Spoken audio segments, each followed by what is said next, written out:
Yo, fantasy community, welcome to Proper Things, the fantasy show brought to you by the TT FPL Pro-League, episode 6. How we doing on this Tuesday afternoon?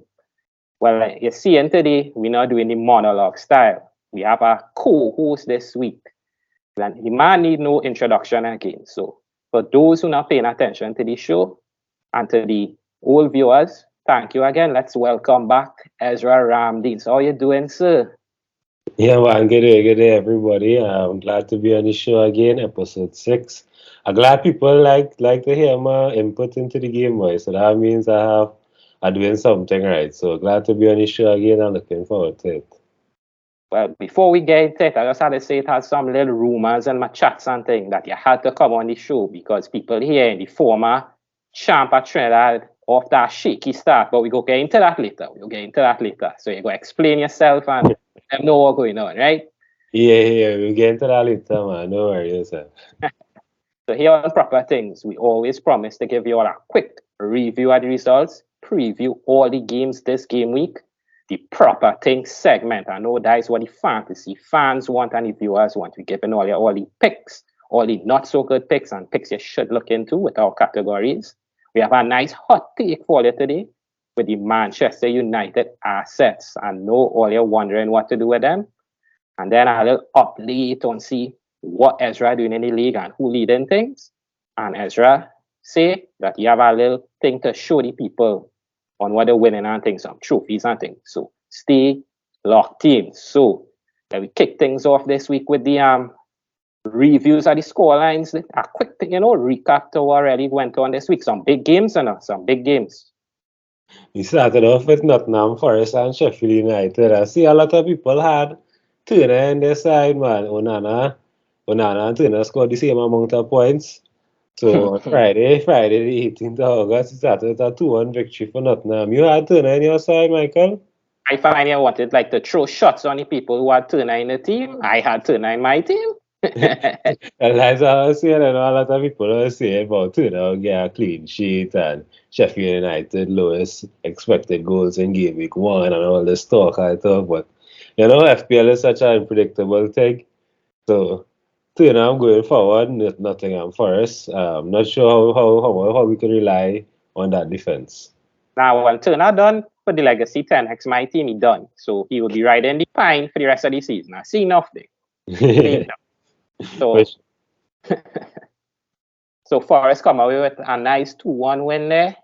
And then, we had a packed Saturday fixture list for everybody. We went down, I think, till the 5 p.m. Saturday Trinidad time. So let's kick things off here with Brentford 3-0. I know the Mbueno fans and the Mbueno owners going mad for that game because the boy had 2 goals, It's like you didn't have Mbueno. No, boy, I didn't have him. I shaking my head, so. Tough luck. Former champion people. Yeah, I missed a trick on that one. I had him in my last draft, but I got rid of him just before the deadline. So that's one I regret. The man always tinkering till the deadline. See? Why it's not good? Liverpool won 3-1 as well this weekend, but I ain't feeling too good about that 3-1 because Salah did score, but I find he could have put the penalty in first chance, man. I find penalty and the goal gave me 6 points, so not really feeling it. Yeah, man, that highly anticipated game, all of us was locked onto our screens watching that Liverpool, hoping for a Salah. There are 2 kind of people watching that game. People who was hoping for Salah to go big and people who wasn't hoping for Salah to go big. He scored the penalty and the rebound, lost out on 4 points virtually if you had him captain and also bonus points.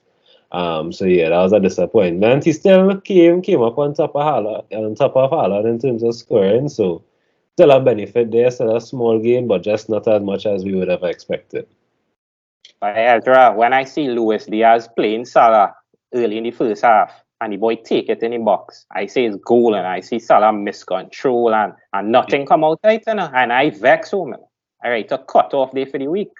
Yeah, not looking as sharp as he used to a couple seasons back. Not sure if it's a permanent thing or if it's just a He's lacking a little bit of form and he would recover. But we'll see. We'll see how he shapes up and how Liverpool shapes up and Mo Salah shapes up for the rest of the season.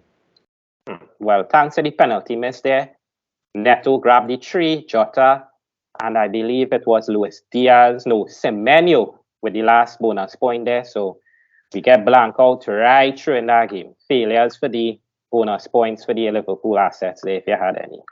Yeah, just a quick word on Semenyo, 4.5 forward, one to watch.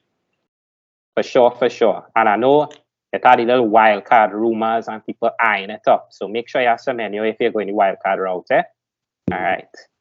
And then Ezra's favorite team, well, his second favorite team, I should say, Brighton, with a nice 4-1 victory. Steele and the Estupians still can't keep a clean sheet. But a goal and assist for the boy this week.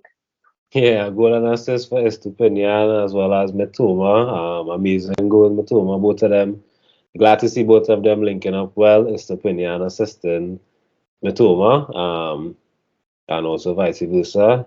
Good to see them get on the score sheet, get some good points behind them.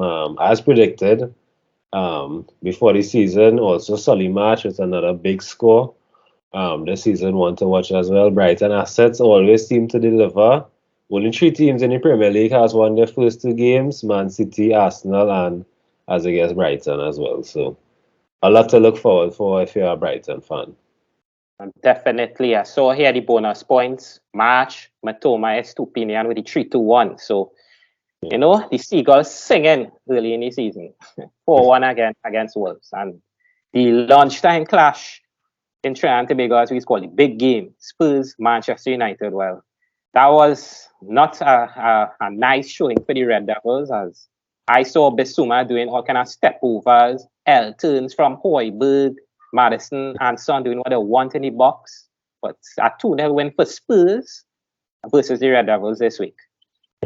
Yeah, as an Arsenal fan, it was a tricky one. I'm not sure who I wanted to win that one. Anyway, the result good, but glad to see Man United not doing as well as expected from before. Hopefully, Erik Ten Hag, he could find his form again that he had at the end of the last season as well with the team. He could get structure going within the side. We hear Mason Greenwood is not to come back in the team, so I don't know how that would affect the team, if it would be a positive or a negative impact on the team with all this noise going around, with all these rumors. We'll see how Man United shapes up. We'll see if they could get that top 4 spot this season. But yeah, I know we have a lot to get into with talking from FPL point of view with Man United, so we'll get into that later on into the episode. For sure. And breaking news, you talk one Mason. Well, Mason, who wearing the number 7 right now, will be out for the next 2 games for Manchester United until after the international break. So maybe Ten Hag could finally earn his money and change up the little structure, change up the formation and get them going. So more on that to come later. So 2-0 Manchester United for Cario with the 3 points. A good showing from the boy in goal. Sa and Van der Ven would wrap up the 2-1 bonus points in that game. And then my team, a comfortable 1-0 victory versus Castle. People saying this Castle is a big team right now and was a defensive masterclass with no goals from Erling Haaland, but Alvarez with the goal, Foden with the assist, and also with the 3 bonuses. So, and Alvarez, Akanji with the other 2 and 1. So City boys up 6 points after 2 games. Ezra, any words on that game? Yeah, very tight game again. It came down to just that slim half of a chance that Alvarez had. He put away the goal really well. Newcastle, a Champions League side, as we have to consider them now. Really good defensively. A little bit tough luck not to get away with not to get anything in the game. But yeah, Man City looks good. Another win behind their belt, and yeah, the title race is shaping up well, man. And then we saw a comfortable 4-0 win for Aston Villa Sunday morning. Ollie Watkins with just 1 assist, but goals galore in that one. I think it was who walked away with the 3 points. I believe it was Bailey walking away with the 3, and then a glut of 2 points between Daniel, Duran, Martinez, and McGinn all walking away with 2 bonuses as well. So 4-0 to the Villains. Everton, like I said, versus Fulham last week, they have nothing. So no goals yet for Everton, yeah, and I don't see one coming next week. So that may be an attack to target if you have defenders. And then the $852 million net teams went down to the Hammers 3-1, Enzo missing a penalty, Caicedo giving up a penalty. It's just drama down there in West London with the Blues right now. Yeah, big London derby. Caicedo not off to the start that he would have liked, giving away that penalty. Hopefully the Blues can use this early stumbling block to build Pochettino, coming back into the Premier League after a long stint away. I'm not sure if he got his tactics right against West Ham. Hopefully he learns from this experience and builds on it, and hopefully some good assets could come out from the Chelsea attack later on in the season. But as of right now, not looking good at all for Chelsea. And well, finally, the Gunners with a 1-0 win versus Crystal Palace.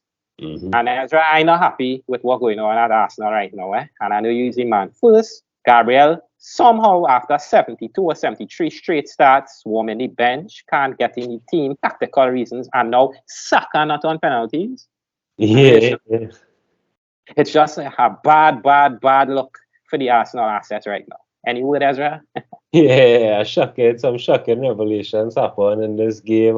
Personally, as you say, Gabriel again not in the starting lineup, even with that injury to Timber.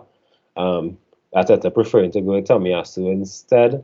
Tomiyasu getting a red card shortly after 2 yellow card offences, one for time wasting, although he just had the ball for 8 seconds on a throw-in, and another one for a soft tackle on one of the Crystal Palace players. I think it was Ayu. So red card for him. Gabriel came on, got a point.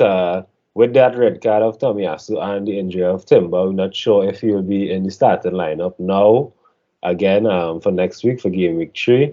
And also Saka off for penalties. Not sure how much we can read into that as well.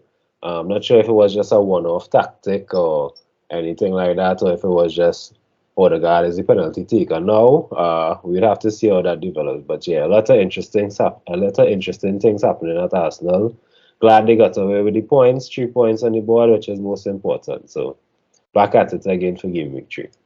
You see and that maybe Gabriel go start this week. I real good. I tired take that chain up. First is tactical and he go play with Timber the ECL. Now Tomiyasu with her red, he go play. I sure Kiwia getting the start come game week 3. I good. Yeah, that would be a sight of Kiwia. Was the one to start now, So Odegaard got the penalty, the 3 bonuses. Saliba owners, another 2 points your way. So that was the review of game week 2 results. Moving on now to the preview game week 3.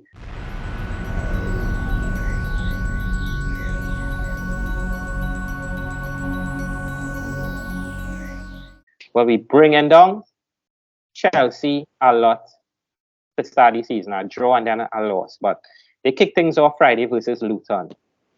And I believe this is do or die right now for Pochettino and the Blues fans off the bat here in game week 3. So Luton, definitely a team I would be targeting. Wildcard players, so definitely target this fixture for Chelsea. Some nice assets there. And I believe Chelsea will walk away with a 3-0 victory. So, Ezra, any thoughts on that game? Yeah, I have a completely different prediction from you. We'll see how it goes. I'm going for a 2-2 draw. Luton looked a very good team, although they don't have the quality players to probably compete. I believe Pochettino, with the short turnaround, having the game playing on Friday, I don't think he'll be able to get his tactics right in time, and I believe Luton could get away with something. A 2-2 draw for me. You see the North London rival there versus the Blues rivalry there. We're not buying into that. So a 2-2 from us are interesting. Then I've seen Spurs versus when at the Cherries to kick off the Saturday fixtures. But I have Spurs winning this one 2-1. I do feel that injury with Madison is one to watch going into the week. So I'm not going to say Spurs going to score a lot of goals, but 2-1 Spurs for this one. Ezra, I think Spurs going to lose this week here, no? No, I'm being objective. I'll have to agree. Tottenham looked really good attacking wise.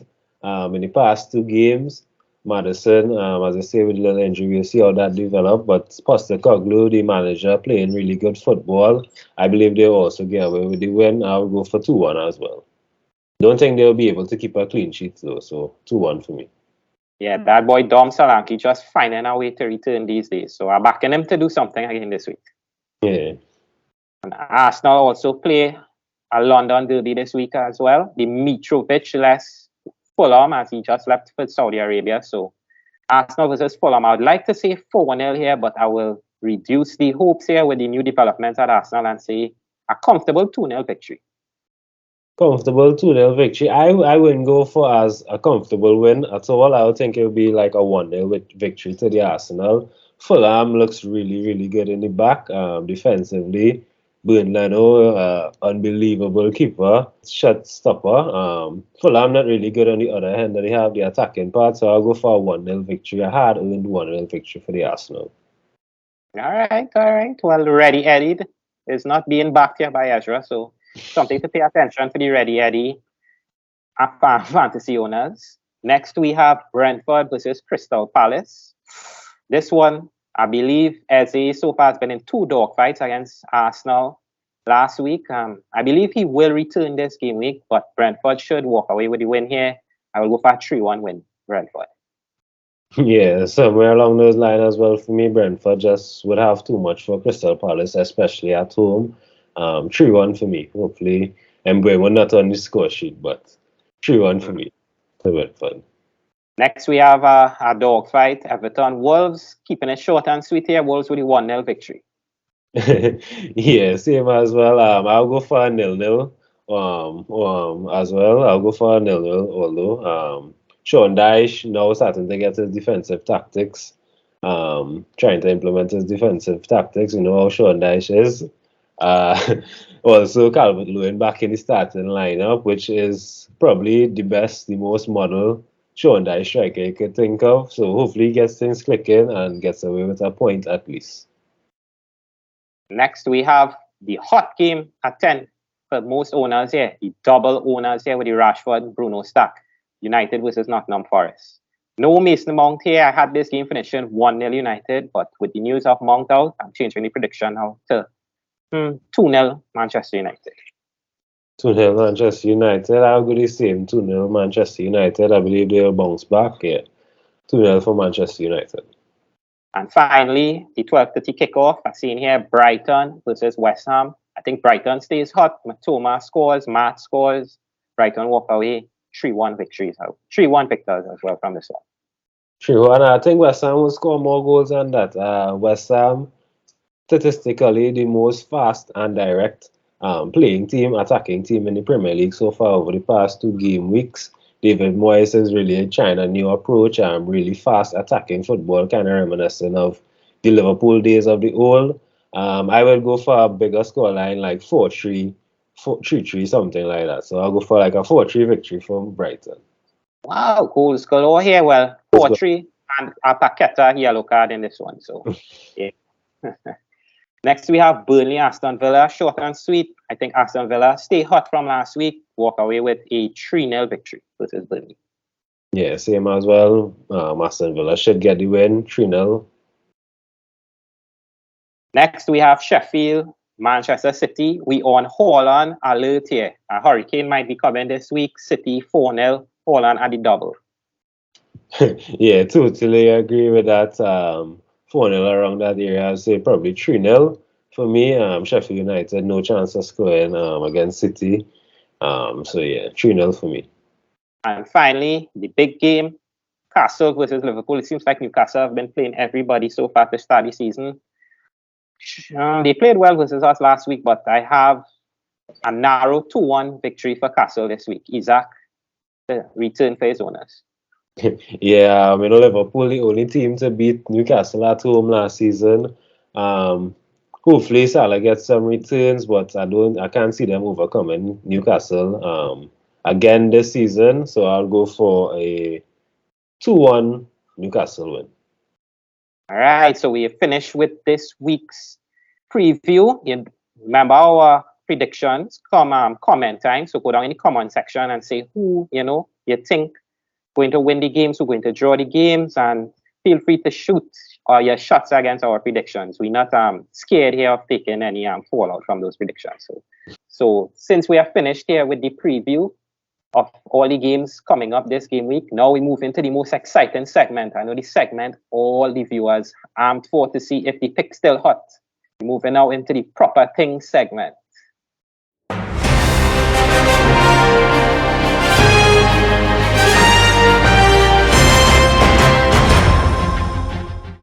Well, I know everyone wanted to know what happened last week. We had 3 picks: Estupinian, Saka, and Haaland. Estupinian bagged 11. Saka did not take a penalty, unfortunately, and Haaland, well, he was kept quiet, but I don't think anyone's going without Haaland going forward. So to kick things off this week, the proper things defender, ding, ding, ding, ding, is not Estupinian. Instead, I'm going with one Ben Chilwell at 5.7. So Ben Chilwell versus Luton for me has to be in your game week, in your team this game week. Against Luton, I think we in for a haul. I predict a clean sheet for Chelsea, and I foresee this boy at least scoring a goal or assisting. So we could be on for double digits in this one. Chilwell has a chance of getting a big haul. I believe it would be an attacking haul. That is where most of his points he has his points potential. I do believe Chelsea will keep a clean sheet against Luton, but as our proper things pick, which we highlight one player that needs to be in your team for that game week, specific game week. Yeah, Ben Chilwell is one that could go really, really big this game week 3 here against Luton. I know everyone wondering how Ben Chilwell usurped Estupinian. Well, Ben Chilwell is my number 1 defender for this week. Estupinian is a close second, but if you look at Ben Chilwell's schedule going forward, it is absolutely a chef's kiss for fantasy managers. So definitely proper things pick this week. Ben Chilwell, get him in. Next, we move into midfield. We had Saka last week. Kind of sours that the boy didn't take the penalty, but this week we move into another big scoring midfielder who scored 16 points last week in Mbeumo. So that is my proper things pick for midfield. Yeah, Mbeumo looking really good. The talisman for Brentford right now. He and David Wiesa really picked up the mantle for Tony. What's going on in Tony's situation. So yeah, Mbeumo 6.7 now I think is his price. So price is only going to be rising. He's in for another big score again this week. So yeah, I wouldn't go against him, and we will want to have on your side. Definitely. Remember, it's 6.7 Tuesday afternoon at the time of recording. By Tuesday night it might be 6.8. So don't fault Ezra for that one. And the schedule going forward is also another chef's kiss for Mbeumo. So definitely want to get into the team. I think from next week, Ezra, we're not doing a proper thing striker category, because this guy is here again this week against Sheffield United. One and only the robot, Erling Haaland, proper thing striker pick this week. Yeah, Erling Haaland, not much to say again. Against Newcastle, he found it really hard. Blanked against Newcastle, but I can't see that happening again against the Sheffield United defense. Yeah, he could score, he could go big, he could get a hat-trick, he could score 4 goals. So the sky is the limit for Erling Haaland this week. So proper things pick, hold on for sure. I telling you, first this boy is the proper things pick. As soon as game week locked for game week 2 and you could pick your captain for game week 3, I make sure and move the ban from Salah to Haaland. I don't want to forget or something happened to me and Salah is my captain and Haaland, they're like 22 points this game week or something. So Haaland, proper things pick, captain pick, everything pick this week. 91% own at time of recording as well. So yeah, we have the players that like to go differential and like to go against the crowd. I'm warning you all again, this game week here, game week 3 is not the week to do anything fancy. Haaland captain, and that is just it. Yeah, that is just it. You have 10 players, 10 other picks to go differential this week. So don't fight this one. Next, we move on now to the needle movers pick. This is for the aggressive players, the players who want to make a pick to dish out some punishment and to rise their rank immediately. The needle movers could also go the other way. But last week we had some nice needle movers and some nice returns. Except for the Chilwell Trent, I bought into the Bournemouth fixture, but Trent didn't deliver, and he also seemed to come up with a knock. Diaz, I told people to bring in Diaz. He scored. I brought him in, took my 7 points, and Watkins with assist with 5 points. So some heat was given out last week in the needle movers. This week, well, I go in with Diaz, but Ezra shaking his head because he think I had Diaz in spilt milk last week. But Ezra, honestly, I thought the boy would not have been able to play last game because of the concussion, but he recovered in time apparently, played the game, and returned with a bonus. So going forward, I think Diaz is locked in on defense for Manchester City, and against Sheffield, we could be on for a 4-0. Maybe Diaz gets his head on one from a corner. He should be in your team this week if you're looking to make a splash. Yeah, Ruben Diaz, obviously last game week, we had some injury concerns. Just wasn't sure about him, so that's why we had him in the spilled milk category last week. But now with more information, as you know, FPL is an information-based game. With more information, knowing that he'll be fit and ready for this run of fixtures that Man City is having, definitely Diaz is one to have at 5.5. But if you don't have the budget available to go to the stretch of Diaz, I have an extra needle mover pick here for you in one Tottenham Udogi. Help me with this pronunciation. Adogi. Like I said, we'll get as the season goes, we'll get all the pronunciations of these new players intact. Well, excuse Ezra, he don't really know the player name, but one thing the boy knows is price and fantasy points. So he know what he's doing. When I watch any players, I don't watch the name, I just watch on what they're doing on the pitch. So Doji really attacking, Postecoglou playing some really attacking football, especially with the full backs. So one to look out for if you can't reach to that 5.5 price point to get Diaz. Udoji at 4.5 is really one to look at. Good thing about these two picks also in needle movers is they might not be just a 1 week punch. You could get a little combo going due to the schedule for these teams. So definitely I love in the Udoji pick as well. So Diaz, Udoji, needle mover defenders for game week 3. Next we move into midfield. And I love in my selection this week. It's my team's new talisman, the Englishman Phil Foden, coming in at 7.5 at the time of recording. Definite needle mover this week. I mean, he was unlucky to just leave with 9 points versus Newcastle midweek. There were a few true balls that the boy played in for Erling and co, but we failed to capitalize. But Foden looked sharp. He looked like he was enjoying his new role in the middle of the park.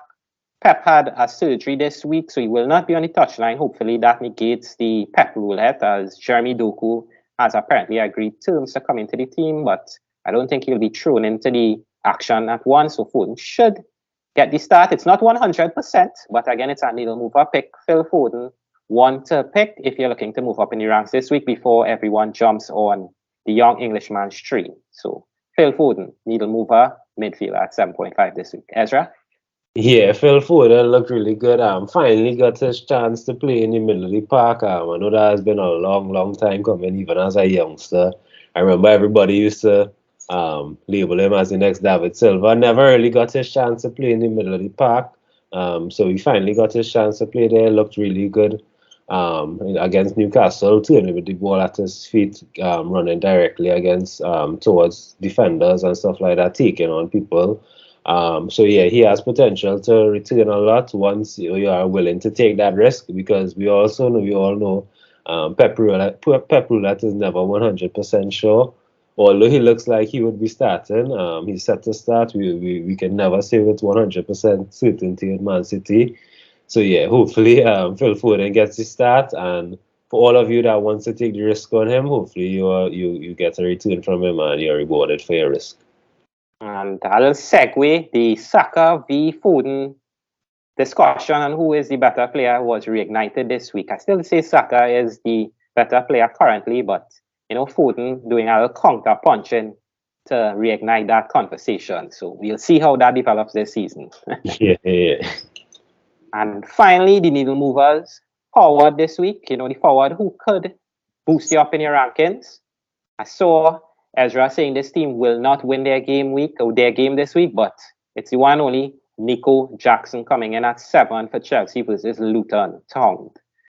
Well, for me, 800 million plus net spend.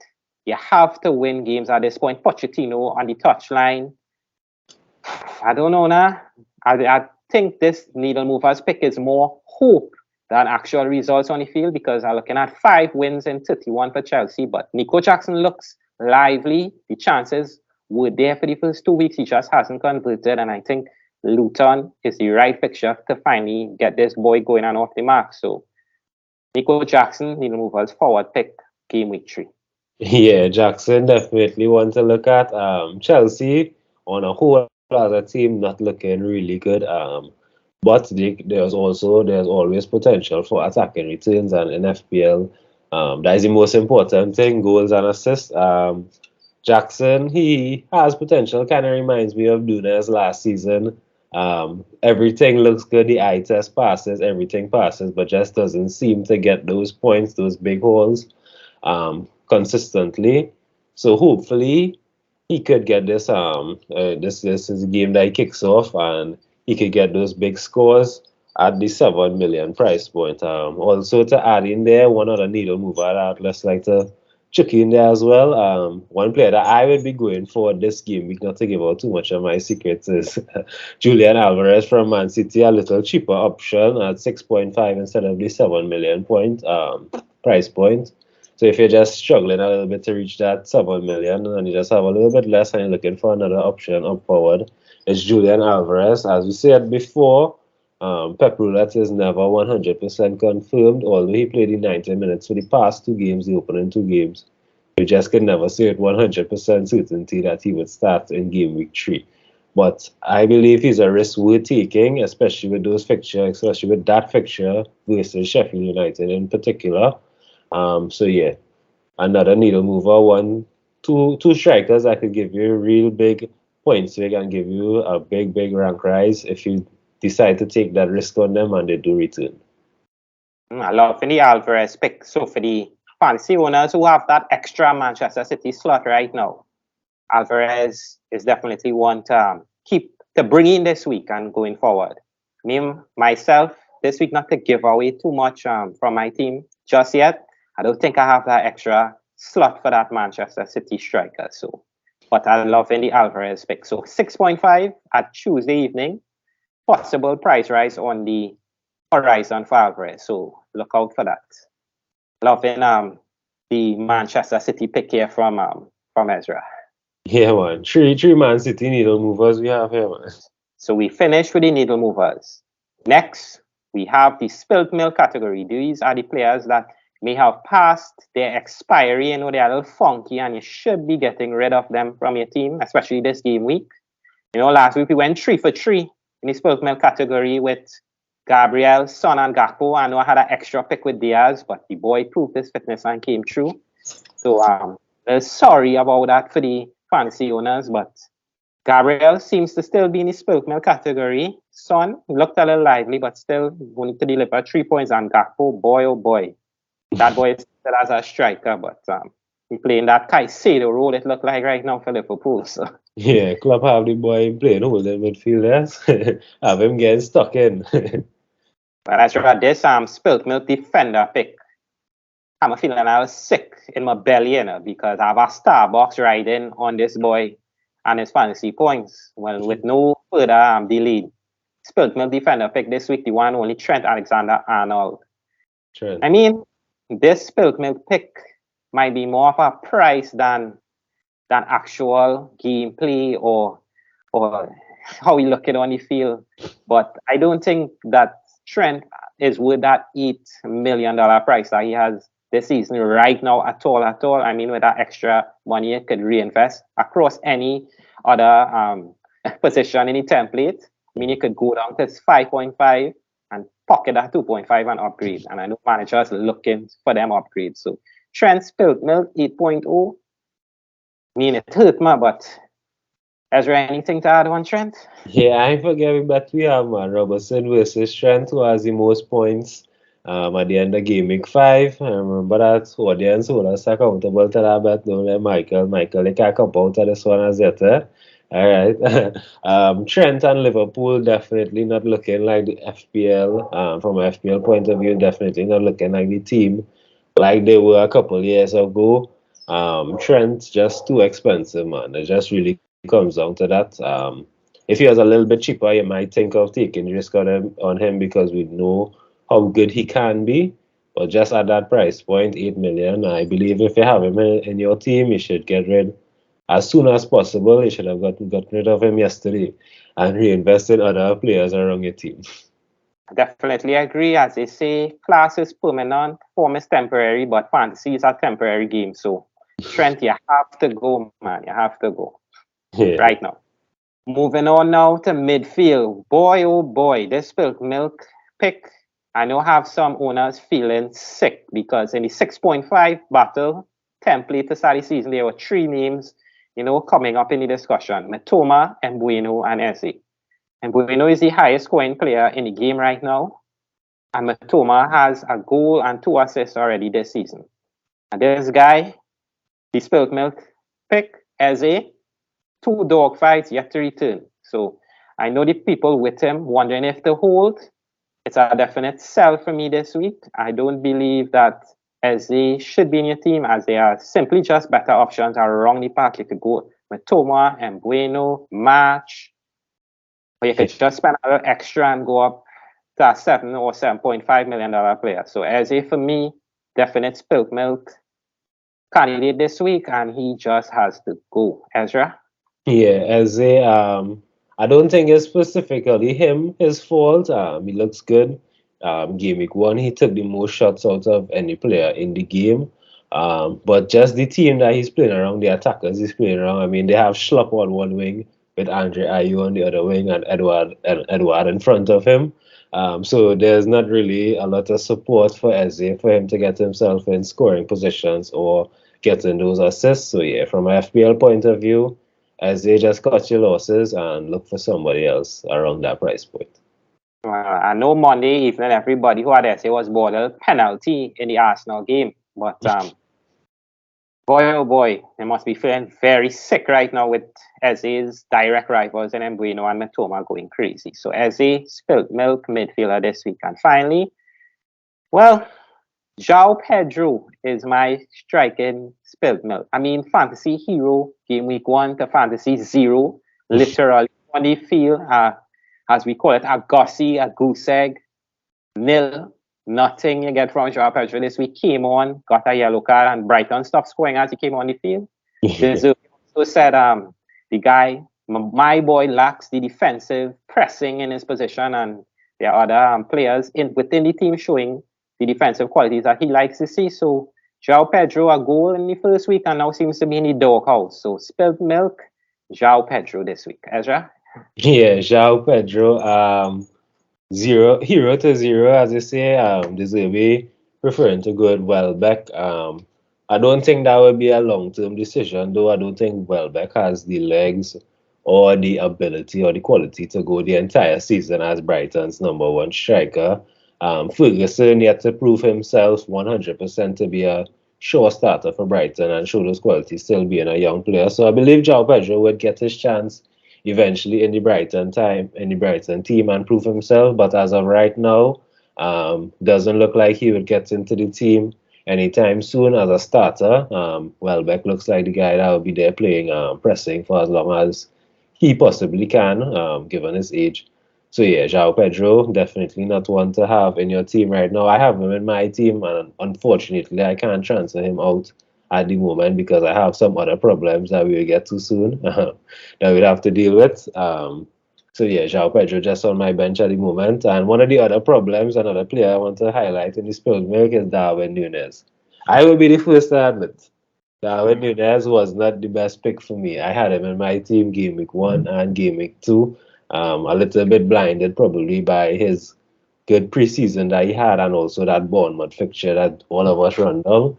So yeah, I'll be the first one to admit even the champions, even former champions could make mistakes. So definitely getting him out of my team this game week. He already made the transfer to Alvarez, as I said earlier.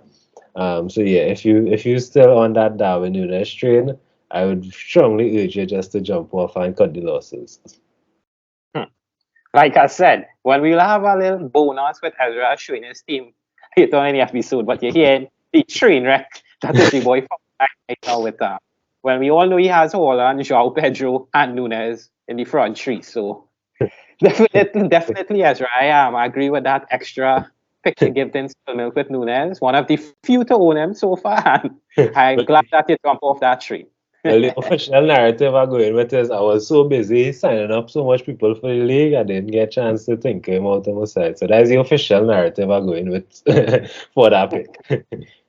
I think Nunes thus far has returned snake eyes thus far, double ones in his game. So yeah, I fully endorse that bonus striking spilt milk pick.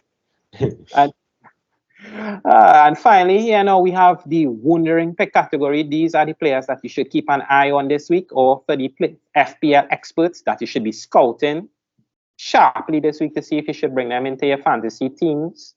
Last week we had a doggy, and at the time of recording, Reece James, but unfortunately Reece James went down due to injury. Mr. Glass proving that he is indeed Mr. Glass. Yeah. We had Madison and further scouting on Nico Jackson and Isaac. So this week we kick things off in defense with the generational talent. They call this boy the future of the of the centre back position and possibly now the left back position. The record defensive signing, I believe now, in one Wabadol from my team Manchester City coming in at 5.2 million. I think when you come in at that price tag, even in Pep Roulette, you have to get your chances.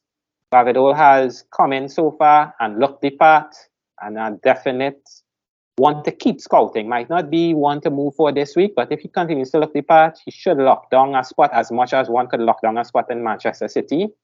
And at 5 mil, I love any price. And he seems, remember the World Cup when Croatia made another run to the knockout in the knockout stages. He scored a goal from the header. So the boy does have that aerial prowess. Again, generational talent. So he should have that. More scouting is needed, but Guardiola definitely want to keep an eye on going forward. Yeah, Guardiola definitely want to look forward to, especially in the Man City defense. A lot of potential for clean sheet points. Also, as I said, mentioned potential for attacking returns, hopefully. Not one to bring in right away, knowing that he's a new player, not sure exactly how Pep will play. Pep is so unpredictable. Even at that price point, you can't say he'll play for sure. So we just want to scout for a little bit and wonder about a little bit. So that's why he's in our wondering picks category. Definite, I totally agree. Next, we have the wondering pick midfielder, and this is a guy who used to play for my team. Now he is a double snake, but he has the matchup this week, and I'm definitely scouting him in one. Raheem the Dream Sterling, or Raheem Shillings as he's known these days. He looked very sharp versus, well, as sharp as you could look versus West Ham in a 3-1 loss. He did seem to gain a step this week, and he played in some nice through balls for Nico Jackson, and we almost had a Chilwell goal as well from one of his back passes. Against Luton, I believe he can return, but then again, it's Chelsea, so we're not too sure. But Raheem Sterling is definitely one to keep your eye on, especially with Chelsea's upcoming schedule, and might not be one to move for this week with Noni Madueke also returning from an injury, but definitely one to keep an eye on, and possible week 4, game week 5 transfer in to catch the back end of that favorable Chelsea schedule. Ezra? Yeah, Sterling definitely at that price point, 7 million, could be a player that really raises a rank. Affordable player, not highly owned. Chelsea with some great fixtures. I wouldn't move on him right away against Luton. One, because he's not 100% sure to start, as I said, with more competition becoming fit in the Chelsea team. But definitely one, if he could find his scoring form, find back his scoring boots, could be a big differential for your team in FPL. And finally, the wondering striker pick this week. I mean, it's nothing fancy, but his partner in crime right now in midfield, Bueno, is going crazy. So definite has to be highlighted here. And Visa coming in right now at 6.1 at the time of recording. I mean, what can you say about the honeybees more than they are on fire? They just pollinating all the flowers right now. They're doing what they want in attack. They seem to be getting a penalty per game. And Visa, 2 for 2 now with goals in both games. So it's definitely one to scout one more week. I know everyone is on the Nico Jackson train. Some are on the Alvarez train. And some looking to scrape by with Nketiah with a 5.5, just looking to get something for João Pedro. But Visa, if you just have the 6.1, maybe you make a move this week, but I think one more week in scouting needed. So this week's wondering pick is the one only Visa. Ezra, any more words on that? Yeah, Visa really good technically, really good physically. Very rarely you see players so good both technically and physically. Really slotted into that backup role. You could say kind of that backup role what Mbeumo used to play when Tony was there. Really well, really attacking really well, taking his chances really well. And can't see him stop him. You can't put a solid case in front of him for him to stop scoring. So yeah, David Visa definitely want to watch, especially with these games. I'll definitely be watching their game against Crystal Palace really, really closely. And if he continues to get himself in those scoring positions, definitely one I'll be looking to bring into my team as a replacement for João Pedro. Well, yeah, just kicking the can down one more week, Ezra. Well, hopefully João Pedro does come back in the starting lineup and delivers for you. So, well, that brings us to the end of the Proper Things segment. You know, we had the Proper Things, Needle Movers, Spilled Milk, and Wondering Picks. And I hope, you enjoy the picks, you like the picks, and hopefully they all deliver for the viewers. So now we're moving on to the hot topic.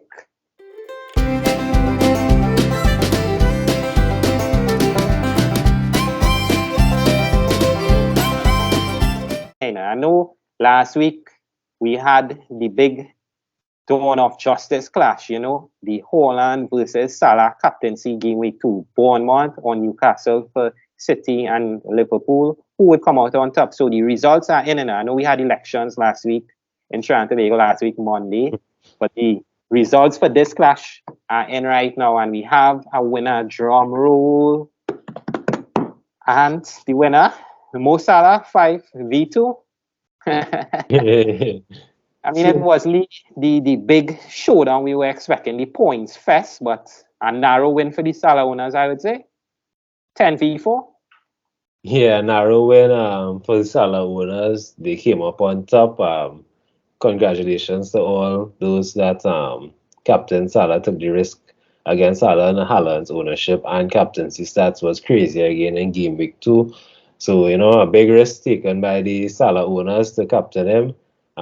Didn't get as big a haul as they would have expected or as we would have expected, but that's just how the FPL goes. It's still thankful to come up on top. So yeah, Salah win that duo. And I'm sure this won't be the last round between Salah and Haaland. I'm sure we have a lot more battles to go between them, but yeah, Salah won the up at the moment. That's right. Now, shaking my head and making those faces because I done vexed already with the 5-point return from Salah in the first game with these two behemoths.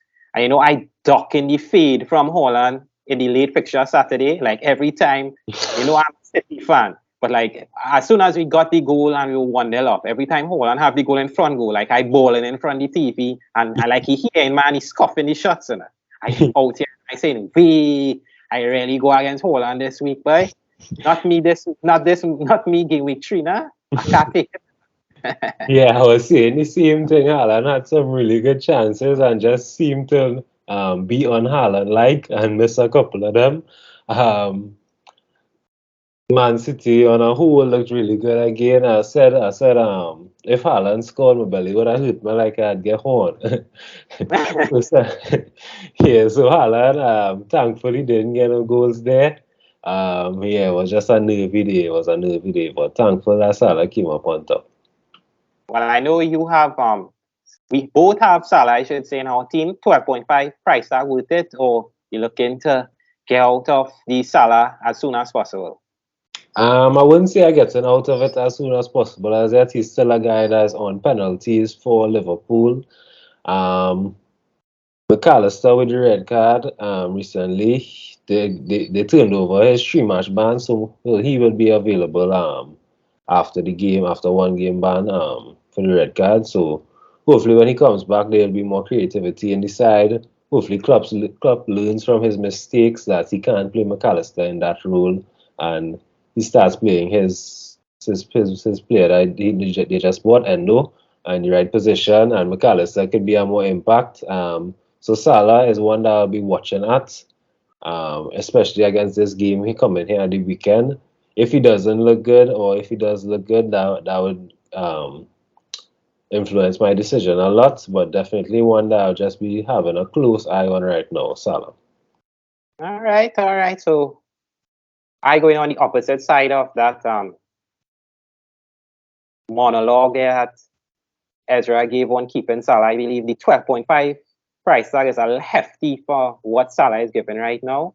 And I looking to reinvest those Salah funds within my template. So we'll still be playing it 3-5-2, but Salah is one that is not living up to that price tag for me. So we'll see what I plan to do this week. I'm not sure my moves yet, but as soon as I like to move late as soon as I know what I'm doing, and Salah might be the one to have to make way for me. So Salah, 12.5, not feeling it right now personally.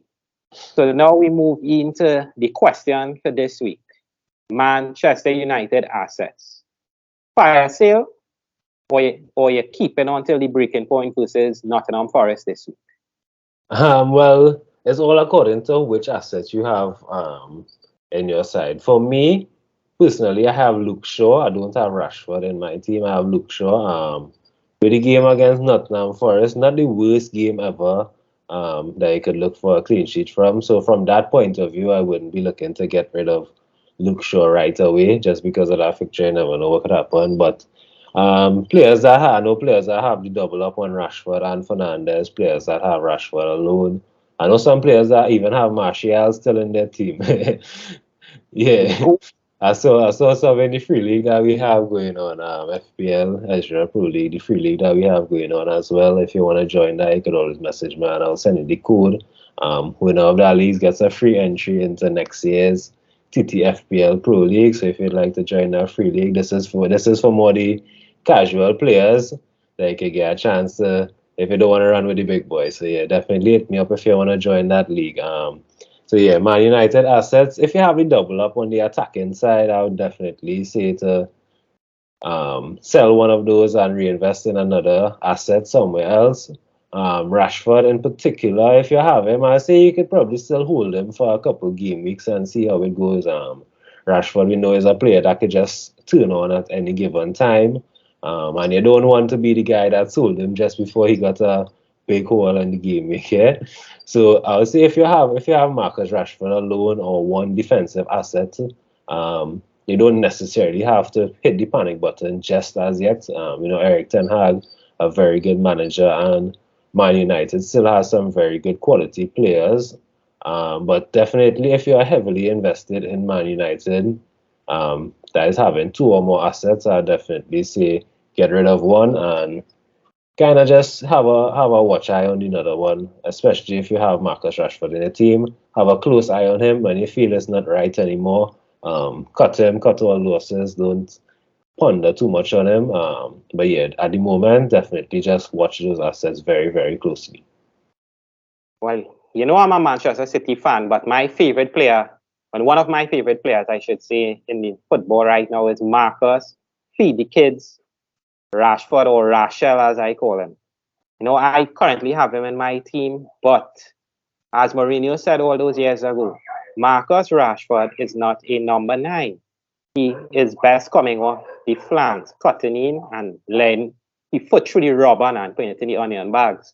But for some reason, I guess with Hoyland not being able to answer the call to start the season, Rashford is playing up there at top, and he seems to be getting handled easily. I mean, Wolves kept him in check game week 1, and we saw versus Spurs, man like Romero and Van der Veen keeping Rashford quiet. He had one opportunity, I believe, to chip Vicario, but he was unsuccessful. But other than that, it's been rough, I should say. Rashford seems to like he can't find his way right now. And on the flip side, the Bruno Fernandes owners, I mean, he had a nice Rabona assist to Rashford, who put wide, but I believe Rashford would have been called offside on that play. And then he had a penalty shout not given, and then a free header. And I thought the Bruno fans were about to go mental for that miss, but it's not looking good right now for Manchester United on the whole. But encouraging news, if you could call an injury encouraging, with Mason Mount being out for the next 2 games. Nottingham Forest this week, and Arsenal in game week 4. I know, you pop out your chest there, I see it. But if I were, let's say, a Rashford and Bruno Fernandes owner, I believe you have to give it 1 week. You have to just see it through with Forest this week. But if I had to sell one, I would sell Bruno Fernandes this week and look to move on to another asset. So for all those wondering which side of the fence I fall for on the question, whether it's a fire sale or whether I keep it until the breaking point this week, I'll definitely give 1 more week. But if I had to sell, it would be Bruno Fernandes to make way for me. So we'll see how the results turn out next week's episode. So hopefully we 2 for 2 in the hot topics. Yeah, Man United, unpredictable at this point in time. We'll see. That's all we can really do at this point. Just look at the games and see how they play. So now we move on to the most exciting segment here now, the race for the 10K.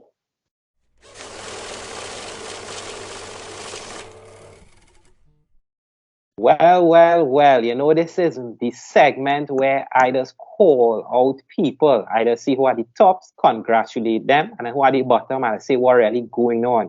But since we have a co-host this week, the creator of the league, I think we will just give him the forward to hear what he has to say about the league this week. So Ezra, I defer to you, so take it away in the race for the 10K.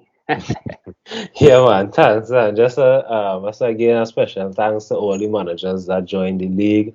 Want to thank all of those who supported, especially all the sponsors that gave us a helping hand. Thank you to all of you all. Promise that it's going to be a great season this season. Everything is well organized. We have all the prize money and everything in place. We have all the prizes, as you can see here, this trophy. This is not the grand trophy. We'll get to that in a minute. But we'll talk about that in a minute. Everything is in place. I want to thank everybody again for joining the league. Starting off here at the top spot, let me start off hot and sweaty. We have a tie at the top spot here at the ending of game week 2. But here the greatest thing about this, we have one manager that got 83 points this game week here in game week 2. You know, some people was debating on whether to captain Haaland. Some people were saying, you know, let me captain Salah and let me see who win and go, you know. But this guy, Captain Mbuemo, you know, he put $10,000 on the line, you know, a trophy, all these great prizes on the line, August Manager of the Month prizes. And this guy said, you know what, I am going to go for it. In a game week where captaincy was split between 2 players, this guy found a third. And he captained Mbuemo and finished with 83 points in his team. Also, some highlights having Matuma in his team for his 12-point haul, Estupinian for his 11, and also Akanji for his 7 points. And he also had David Visa in his side for his 11-point haul. So a massive game for Undisputed FC. His name, Kevin. Kevin is his name. That shot him right up to the first place spot, where he tied in the lead with leader after game week 1, Karen Richards. Game of Stones is the name of his team. Karen Richards went with Captain Haaland, so he got a little flop there. A more modest score of 69 points for Karen Richards, a really good score as well. Some highlights, he had Mbuemo on his team, not captain. He just had Mbuemo for his 16 points haul. Mitoma and also Estupinian. And this guy also had Watkins in his team. So I think he listened to the last episode and went Watkins and got a nice little 5 points haul there from Watkins. So at the top, we have two players tied at 153 points. One more game week to go for the August Manager of the Month. Prizes are decided. So yeah, good luck to those two. And Ezra, let me off a second here. You had our boy Kevin Nombari. I call here and ask him who is he, Obiaman, or what crystal ball he looking into in a 83 points and Bueno captain this last week. And everything online. This is not just a random pick of some guy who have a bot and have 2-3 sides and just captain. And there's a guy who playing the FPL serious and put his money, put his $200 in the league and say, you know what, he going for him Bueno. So good pick from him.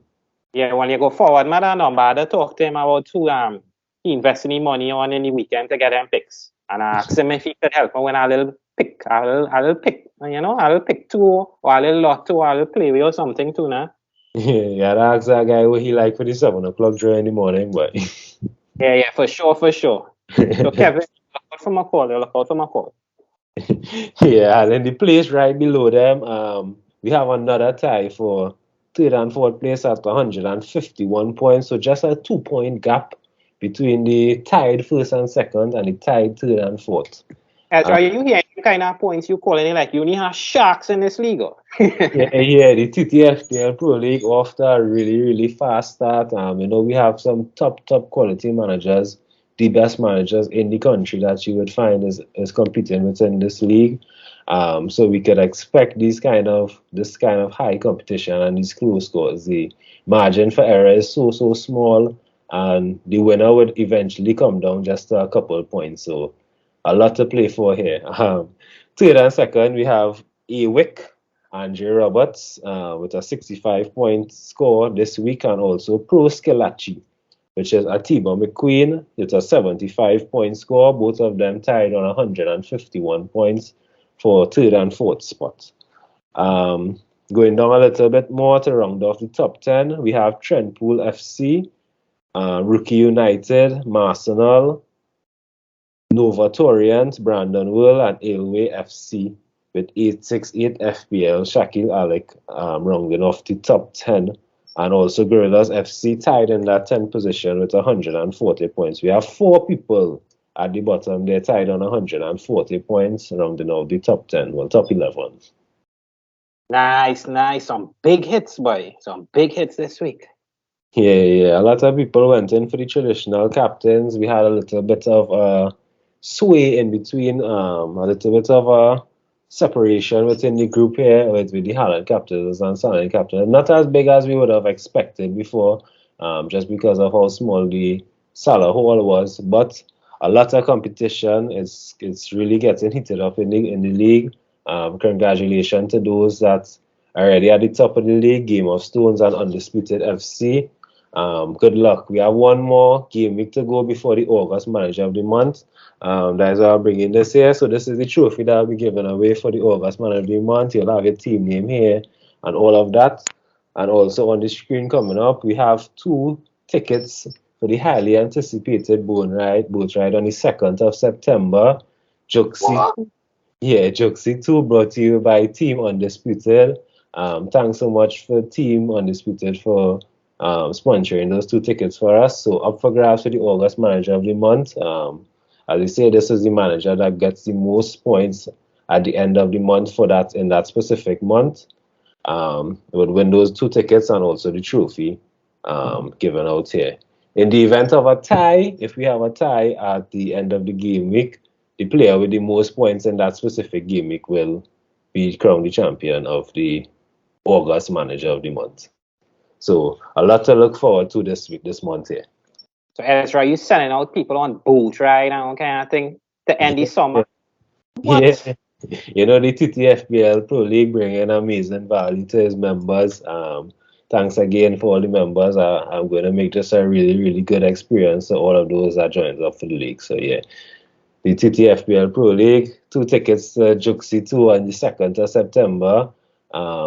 Good boat ride for you to just take a nice little relax after a stressful start of the FPL season, and also the trophy for your cabinet, which will look really good. This is real brass. It's heavy. It's not no plastic thing. It's not just plastic thing. It's heavy. So yeah, well, I compete for it. Good luck for all of those competing in the league. I don't think me or you will be in that conversation for August Manager of the Month. Me and you we might, you know how we just go, we might come back in the end of the season and, come back and try to win the 10K in the end. But I was talking about August Manager of the Month. I don't think me and you would be in that conversation. Looking for your team here. Well, my team first, I should start off. I currently am at 55th position. 55 position, got a score of 44 points. Yeah, my team coming up on the screen. I didn't change the page. All kind of things to find your team. Yeah, that's scroll I gotta pay too long, boy. I like Chelsea, but quite long. Yeah, that's scroll long to find my boy. 55th in the league, yeah? Yeah, 55th. I have 118 points. So not a massive gap. Probably one that I could look to chip away slowly but surely. It's a 38 game week season. 44 points for me. Captain Salah, who thankfully I got a points here from that Salah captain, because I don't know how far down I reach if I captain Haaland, man. Also had Matuma in my team and Estupinian for the 12 and 11 point respectively. As you can see, no returns across the forward position, with Haaland blanking, João Pedro getting 0 points, and Darwin Núñez, the man boy, with 1 point. As you can see on my bench, I have 16 points on the bench. Areola with his 10-point haul, obviously with the penalty save, and also a couple points and bonus points as well, save points and bonus points as well, compared to Pickford's 0-point haul. So that kind of hurt me a little bit as well. And also Pau Torres, first sub, with his 6 point, he got an assist. He didn't get an assist, he got a clean sheet, man, was subbed off before they scored. And well, what caused him not to come on is the red card to Tomiyasu, which brought on Gabriel for his 1 point. And to make it even worse, when Gabriel came on, who came off? Gabriel Martinelli, which is another player that you see I have here for 3 points. So disappointing game week, bang on average 44 points. Hoping to climb up a little bit more as the season goes on, but definitely I wouldn't be in the August Manager of the Month conversation. When FPL community and proper things viewers, we don't want Ezra to get away with what he do so far, because we have a little screenshot up of his team, yeah? I want you all to learn for next season what not to do game week 1. Like I said, you can't win fantasy in game week 1, but you sure could lose it. I mean, Ezra is an experienced player, so we believe he'll come back. But you see this nonsense, you can't be this position come game week 3. So Ezra, showing the people here what not to do. Yeah, man, I learn my lesson. I make some smart moves. I already made my 2 transfers. I'll reveal my team on my Instagram, FPL_Ezra. It will be 1 hour before the deadline, so look forward to that as well. You can look to my team preview there on the Instagram. Highlighting some more people in the league. Last week's leader, Afo Thompson, dropped down to 14th position. He had a 45-point game week. He currently sits in 14th with 137 points. Looking for your team here. Where the Legacy 10X sitting? You're going to Afo, and I write above Afo. I find like you want to call out my team at all. Legacy 10X here, man. And you know what? True, more if I see a green arrow. I wasn't looking for a green arrow. I was looking very bad. So the Legacy 10X see my team here on the screen right now. So let me hear what Ezra has to say about my picks here. Yeah, loving the Luis Diaz pick. Really good pick from you. Getting rid of him for Bruno Fernandes. It could have been so easy for you to fall in that trap and stick him with Fernandes. Good pick on Diaz. Saliba, good pick on sticking with Saliba. Going for the Arsenal defense, the Arsenal double up in defense. I know a little bit shaky there. I'll tell you some advice. I would say going forward, you probably don't want to go with that double up Arsenal defense. I know he's a guy that probably already looking to move on, Gabriel. And as we say, João Pedro there in the starting position. We couldn't have done much for that. It was unpredictable side there as well. Your bench looking a little lackluster. Seeing Bollock on the bench, Oslu and Bayer. So I'll say a little bit strengthened up on the bench. Probably get Gabriel, get a 4.5 or 4 million defender and strengthen up your bench a little bit. Well, this week for sure, the boy looked like he taking a hit in Ezra. The João Pedro, Gabriel. Something have to give there. Definitely weighing up the 4.5 options. The question right now for me is if I'm willing to do a -4 or a -8 with Salah, because moving Salah to any asset in midfield gives me the budget to upgrade both João Pedro and Gabriel. And, I in the Chilwell, as I said, I in the Nico Jackson, and then I could go any 7.5 asset with the Salah fund. So those are the moves this week. So Chilwell, Nico Jackson, and I'm not too sure where I'm going in midfield.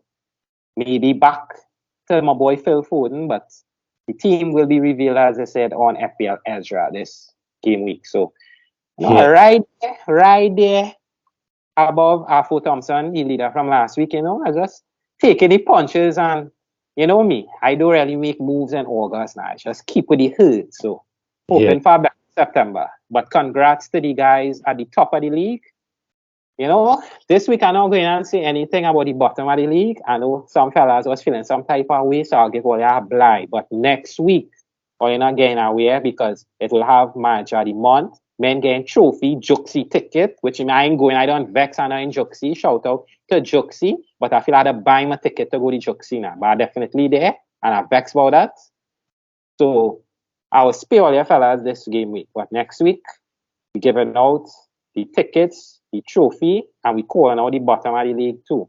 So all of us not getting away next week. And who knows, maybe the winner, the manager, the month will give you a small interview and talk. You never know. Yeah. Really exciting game week 3. A lot to look forward to in the TT FPL Pro-League. Excitement, galore, disappointment, so much emotions wrapped up in this FPL game. So looking forward to game week 3. It's set up really, really nice. Looking forward to see what tactics the managers are coming out with, because we know these are some top class managers, and we know they have some moves up their sleeve. We saw that with the captain Mbuemo. So just looking forward to see what's the tactics going into game week 3 and what moves these managers have up their sleeves to win that manager of the month prize, those 2 Juxi tickets, and also the trophy here to my right. So this brings us to the end of the race for the 10K segment. Congrats to the new league leaders, and Kevin and the Game of Stones owner, the leader. They tied at the top. All the fellas making some big calls. Kevin, look out for my call later for the winner tomorrow now. They're drawing the big money in Trinidad, so I'll have to get in contact with you. And thank you to all the participants in the league. We really appreciate the support. So, Ezra, as we lead now to the end of the episode, do you have anything to plug? And also, I hear rumors that you might have a trophy in mind. Any, pictures of the trophy you're giving out or nothing revealing yet? You're keeping it close to the chest because people asking, People asking. Yeah. So once again, thank you for having me on the episode, Michael. I really enjoy giving my insight into this FPL game, Proper Things episode 6. The trophy will be coming. We have a Grand Place trophy. This is not the Grand First Place trophy. It's currently in design. Pictures will soon follow. As soon as I get the pictures and the correct quality and everything, I'll show everyone the trophy that we are fighting for in first place. So thanks everyone for joining the league as well. It's shaping up really, really nicely. Competition is hot for that 10K. We know everybody wants to get their hands on that money and also the trophy inaugural year to be crowned the best manager in Trinidad and Tobago. So everybody, thanks for joining the league again. Thanks for having me on. Look forward to seeing all the tactics and seeing all the managers in the leagues that we are in. I hope that everybody, good luck to all the owners, good luck to all the managers to have a good August season. And thanks again, everybody, for your support. Well, Ezra, it was a pleasure having you on the episode again this week. You know, we always welcome your insight and your little banter you bring, and also for showing us what not to do at the start of next season. So I want to thank all the viewers, all the support we've been getting is amazing. Thanks to all the participants in the TT FPL Pro-League. And don't forget to leave a like, subscribe, and give us your comments. We ain't afraid of what you all have to say about anything we predict on the show or any of our picks, and we want the banter, we want the smoke, as it is say. So this brings us to the end of episode 6 of Proper Things, and don't forget to do proper things in all walks of life. Thank you, and we'll see you all next week with the manager of the month. So all the best and stay safe, y'all, and good luck this week. Peace.